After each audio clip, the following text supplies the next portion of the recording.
How do you do? Today's review is not about metal album, but a beer that was sent for us for a review. May I present to you, ladies and gentlemen, Iku-Turso Imperial Stout. This is made by a Finnish brewery, Panimo Hiisi, which you can read here. This is, like it says, a gargantuan beer, and you'll soon figure out why. This is a 9% beer, so it's strong and it's tasty. Why do I know this? Because I already tasted one yesterday, and I kind of made a mistake prior to this video. I'm sorry for that. I accidentally opened it so it doesn't pop. It's the reason is that I accidentally popped this up open prior to actually making this video, and I noticed the mistake right away. But nevertheless, the ingredients and the taste and all that is more important than me opening it a minute before. Now, this room, this my gym, home gym, is about 16 Celsius degree in temperature, which is slightly over what is suggested here for Iku-Turso, which is something like 12 to 14 degrees. At least that's what it says in the bottle, if I'm not mistaken. Yes, indeed it does. Here you can read it for yourself if you know any Finnish. If you don't, you can use those translation tools. There are also the ingredients list in Finnish and English, obviously, and it says the bitterness and all that stuff here as well. So, what I can tell you is, and now I'm actually using the glass because I got some proper feedback about not using a glass prior to this beer drinking. There was some feedback that I should be drinking from the glass, and that's totally correct, even though the previous beers were about lager.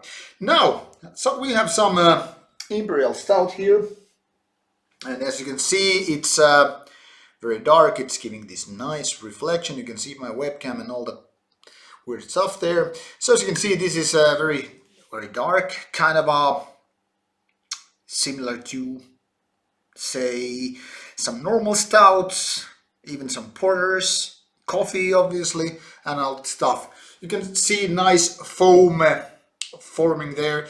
This color is a little bit untruthful, to be honest. Here I can see it's a bit more pale than on the screen, but don't let that fool you. This is real, really brown, really dark Imperial Stout. My nose is a bit kind of I don't know, stuck. So I'm not picking very much with that much of a smell, but it's kind of a sweet and kind of like coffee-like, you know, kind of like, what's the word, you know, brewed? I don't know, but let's take a sip.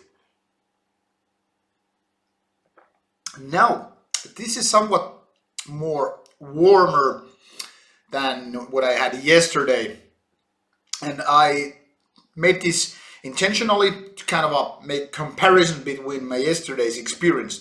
So yesterday when I had the first one, it was about 16 degrees Celsius when I opened it, and the taste, you know, the real first taste was kind of a bitter and even kind of a more alcoholic and kind of a spiky.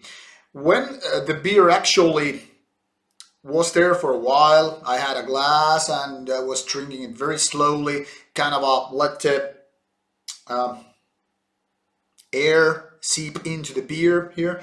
So it kind of shifted a little bit, it kind of changed, and it became kind of a more coffee-like, more smooth, kind of like easy to approach, or easier anyways. 9% strong beer is never too easy. It's not just something you just like take like that and oral doesn't feel like a thing or doesn't taste like a thing. These kind of beers always taste a lot, and that's why they are kind of like a acquired taste. They are not suitable for everybody, and I can also say the same for myself. Even though I'm kind of a beer enthusiastic, I have never kind of achieved the strong love for most Imperial Stouts anyway. First of all, sometimes they are just way off, in my opinion. I'm more of the pale ale type. But I also like to taste these Imperial Stouts because some of them are really smooth, and even though the percentage is quite high, the taste can be really kind of a soothing and smooth and nice and creamy, and that's exactly what is happening here. Now, when I take a sip of this, I don't want to gulp too much first go, and I actually like to have it for a little while in my mouth, more like. And the reason is, it kind of starts living in your mouth. It kind of spreads everywhere, and when it leaves your mouth finally, it has some nice aftertaste. First, it's a little stingy. It kind of shows that there's a strong alcoholic amount here, and also it's kind of a strong in the sense of bitterness. But the aftertaste, which goes like down really smoothly, it changes towards more like coffee, kind of like you had some nice dessert, you know, the kind of taste that kind of changes over time. Not just some easy-going lager that is just, you know, there's only two tastes. It's cold and nice, and warm and not so nice. Meanwhile, this is more like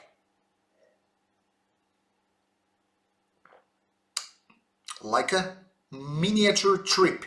Every sip is kind of a step which takes you a little further. I'm not trying to romanticize this here. I'm just saying that while this kind of beer actually changes with the temperature, the taste, the overall taste is really nice. Now, a little bit background. I'll put this glass away for a while and take the bottle back. Now, there was a slight confusion on my part, and thing is, there was actually a band called Iku-Turso from Finland also, which released their first album in 2017 called The Great Tower. Now, there was a slight confusion, like I said, between this beer and that particular band, but kind of figured out later on when I just received that beer that these two have nothing to do with each other except for the same name. And this is by the way, taken from Kalevala, the Finnish poem collection, the kind of Finnish mythology in one book, in a way at least. So Iku-Turso is the kind of a sea monster, sea fairy of sorts, which is kind of like a Finnish behemoth or something anyway. That is also in very many bands' names and has those runes in many bands that are related to Nordic or at least Finnish mythology. For example, the Finnish folk metal band Turisas, also having the same meaning as Iku-Turso. There are also other names to this very beast. And this is a very fitting name for this kind of beer because it's, like I said, it's strong in taste, it's really dark, it's kind of a monstrous, it's like this says, gargantuan. Strong in taste, it's kind of a beast for a beer, but it kind of has this gentleness, kind of like a gentle giant approach. Now, I don't know if this is available outside Finland. Probably not, because very many craft beers from microbreweries such as Panimo Hiisi, they might be just available locally. So, if this is not available outside Finland, but you, for some reason or another, are traveling to Finland, or if you are living already in Finland, and you are not afraid of having a taste of stronger Finnish beers, I totally suggest you to give this one a go, because this is really nice one actually. I like to have this a little bit more warmer, like I said, than what is suggested on the information text here, but nevertheless a little bit scary at first, but once you get to know this warm dark beast, it becomes your friend. Trust me, I know what I'm talking about. This is my second beer already.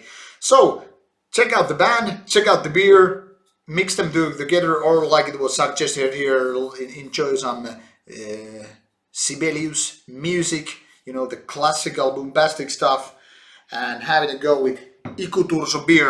That is a great acquaintance to get familiar with. So, nice beer, give it a go, and as always, should you have any comments, opinions, questions, or whatnot about the beer, just drop them on the comment box below. And as always, subscribe to the channel if you haven't done it so far. Thank you.